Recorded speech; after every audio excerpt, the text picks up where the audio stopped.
What's up, y'all? Reggie here with another video for the Utopian Project. Now, it is Juneteenth, 5 o'clock in the evening. So I did a few videos yesterday and I was going to start uploading them. And then, have a few for today. And then I was like, I didn't really like, my approach. Left some things out like I always feel like I did. But then, it's nerve-wracking. But then I'm like, hey, it gave me a chance to kind of change my energy and whatnot, redirect, and I'm glad that I did. But anyway, so Juneteenth, like, you can Google what Juneteenth is about, and it gets into it's a rabbit hole in and of itself, but just to put it out there, for anybody who's coming across this video, and anyway, it's my take on it or whatever. Juneteenth was a situation where Emancipation Proclamation, which ended slavery not everywhere in America, only in Confederate ran states, if I'm not mistaken, to summarize. Emancipation Proclamation, that was by Lincoln, right? That was 1863. 1865, the 13th Amendment outlawed it everywhere, except for punishment for a crime. So, and somebody correct me if I'm wrong, I don't think there's ever been any law or anything that undid that. And a lot of people talk about that to this day. It's another topic, when they talk about jail reform and et cetera, et cetera. And I agree to that. That's another video. So even after that, there was like 250,000 slaves in Galveston, Texas, who somehow didn't get the memo. So, and if you had to wonder why, would you say that there was some censorship of the truth that didn't, it didn't allow the truth to get trickled down so that these slaves could know about it and make appropriate decisions? All right. So, but yeah, there were 250,000 or so slaves who didn't get the memo, and they were slaves for about 6-7 months longer than they needed to be. And even after that, there's all kind of stories you can read about people still being slaves for, like, was it Granger that was cracking down on this? Or when he showed up in Galveston and basically started making sure people were, doing what they were supposed to do, slave drivers, plantation owners, et cetera, they started, a lot of slaves just got killed because they were just mad. Some got taken like to Cuba or Brazil or other places like that. So there's all kind of stories and stuff you can read to where, technically, even after Juneteenth, which is June the 19th, when that order came in Galveston, Texas. So even after that, there was still slavery. So, but yeah, there's that. So I don't want anybody to think that I don't appreciate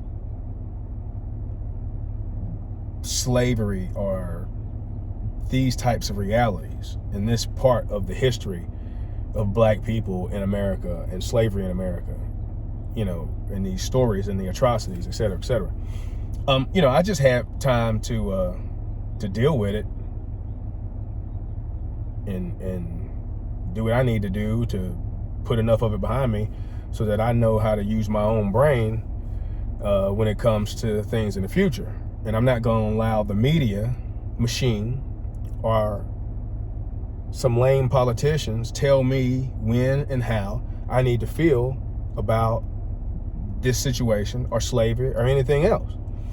And what I see with this holiday and other holidays and pretty much anything else when it comes to anything bad in the history of America or anything bad that happens presently in America, the machine, which is the media and globalists and politicians of a certain ilk and certain variety, certain groups, et cetera, they're going to get together and they're going to make it, for one, they're going to make it 10 times worse than what it is or what it was, just by making and repeating programming and certain, whatever. They're programming and what they do, what they put out there, whether it be written media or TV shows or obviously like news programming, or, et cetera, et cetera.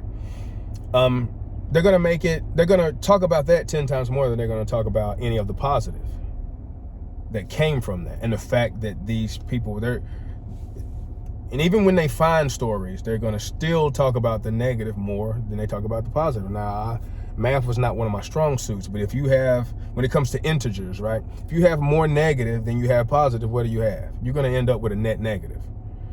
And that's all they do.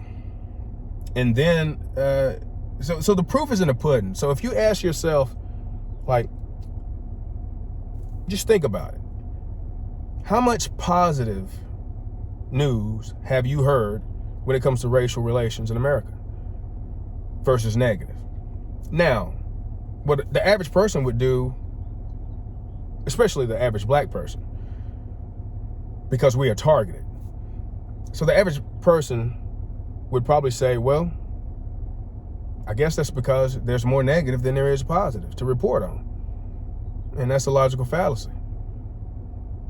And you can prove that in your life. Most people's lives, I haven't had a negative racial interaction that I can remember, openly. I've had like one in maybe the past, since I moved to Greenville. I think somebody called me the N-word with the hard ER because I cut them off on Woodruff Road. Other than that, we got to go back to, I don't know, sometime before that, 10 years. But anyway, I digress, because I don't want anybody to think that I don't think that racism still exists or that bad things don't happen based on racism and that I couldn't die myself due to racism. But anyway, so when it comes to these holidays and these situations, I see it for what it is and what it has always been proven to be, which is a chance here to have another national day of picking the scab of slavery and revisiting that old wound so it never heals. Because, and it's a double-edged sword, because there's a lot of things out there that people don't know about that they need to know about. And that, they need to understand how bad slavery was and some of these stories. Just like, I was just talking about this with a friend a few days ago, some of the things that happened with slaves. And there's a lot of things people don't know, and we're going to talk about some of that. It's the law of opposites. It's Adam and Eve. It's the real story of Adam and Eve, which is you can't understand or appreciate or even know what paradise is unless you know, understand, and appreciate the opposite. Otherwise, it has no meaning. So you can't revisit these things without drumming up negative emotion and talking about the negative aspects in order for you to have the appreciation for overcoming them. Now, again, the media is going to give you more negative than they are positive. And it doesn't have to be just around the holiday. They do that the other 364 days of the year. So it's cumulatively a net negative effect from this holiday. And just like this and any other chance they get, they always use it to pick the scabs of the wounds of the negative histories in America when it comes to black people. And they do this with other groups as well. But anyway, so there's that. The other thing is speaking of the devil when it comes to slavery, right? We talked about censorship, right? There was a lot of censorship that went on, right, when it comes to slavery back in the slave days. Certain things that were truthful, certain things they didn't want slaves to know. They didn't want slaves to know how to read because it's easier to censor the information that gets to them, et cetera, right? A lot of that going on nowadays. Other big thing, the biggest thing is slavery doesn't work without coercion. And if you don't know what coercion is when you basically say you're going to do this or else. And the else is usually a threat of bodily harm or some other thing that's bad, including the potential of death. It's like having a gun to your head, literally or figuratively. It's attempting to persuade someone by using force or, a threat. That's what coercion is. So I can't think of anything more coercive than telling, I really can't. Somebody point me out something.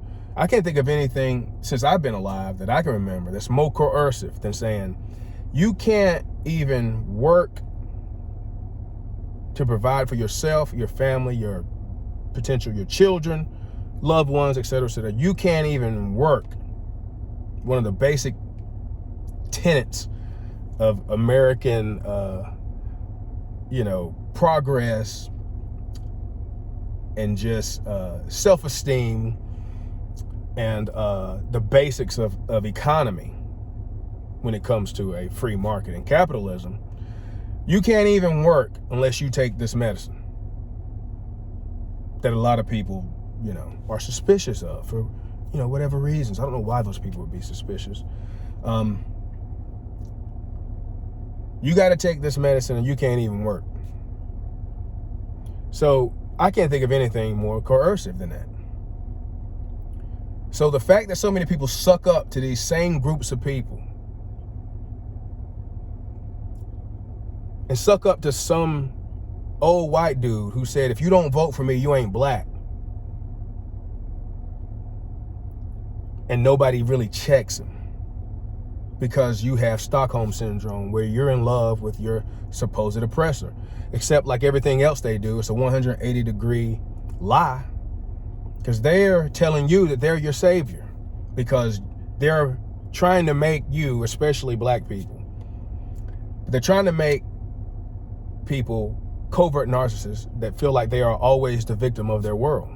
So you will always be ready to be saved. You always be ready to be helped instead of being able to help yourself, take personal responsibility and accountability for yourself.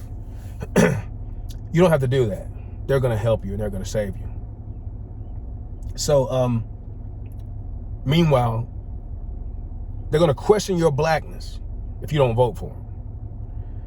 And they're going to tell you you can't work unless you take the medicine that they suggest you take. All the while letting a whole bunch of other people die unnecessarily because no other medicine could be worthy of being talked about or used because this other medicine needed to get emergency approval because it was new. And you can't get emergency approval if there's other things that are helpful.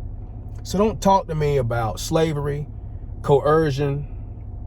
Don't talk to me about slavery. Don't talk to me about Juneteenth if you still suck up to these people. Don't question my blackness if you still suck up to these people who have proven time and time again that they don't do jack for you. And one of the greatest things that could ever be done for you is helping, one of the greatest things that could ever be done for black people is helping a bunch of black people understand how free markets work, how basic capitalism works, how much opportunity you have. And this is why these clowns of a certain ilk always want to mess with the economy. They want to shut the whole economy down.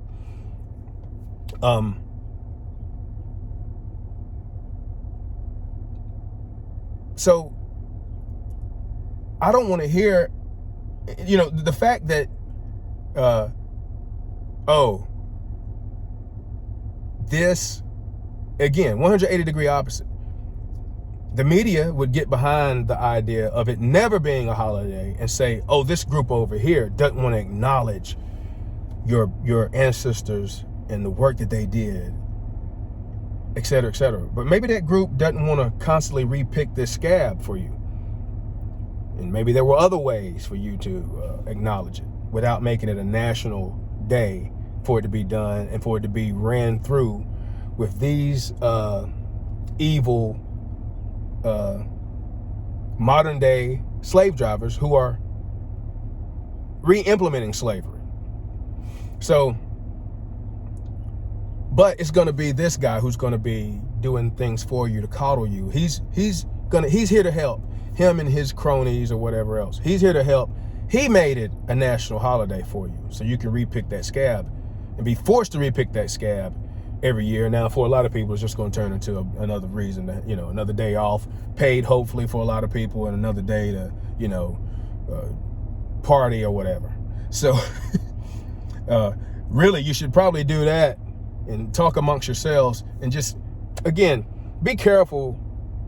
As far as I'm concerned, anything that comes on the news, anything that comes on these major broadcasts, whenever they talk about black racism, this, that, and the third, or anything they talk about, the truth is probably 180 degrees in the opposite direction, whatever they're talking about. So before this gets too long, that's where I stand on this. And if there's one thing I'm going to do with this channel, it's not going to be just about race or whatever, but I will be showing my appreciation for my heritage and the black history in America, and just being affected by race so much when I was younger is something that I like to talk about now. And I crack jokes and stuff about it now. It's kind of a coping mechanism or whatever, but it's a way to grease the skids to kind of talk about it. And again, I think that most of us, we have more in common, of all races, we have more in common than we do in difference. The media machine and politicians will make it seem otherwise, et cetera, et cetera. Before this gets too long, I think I'm satisfied with this right now, but you get my main point.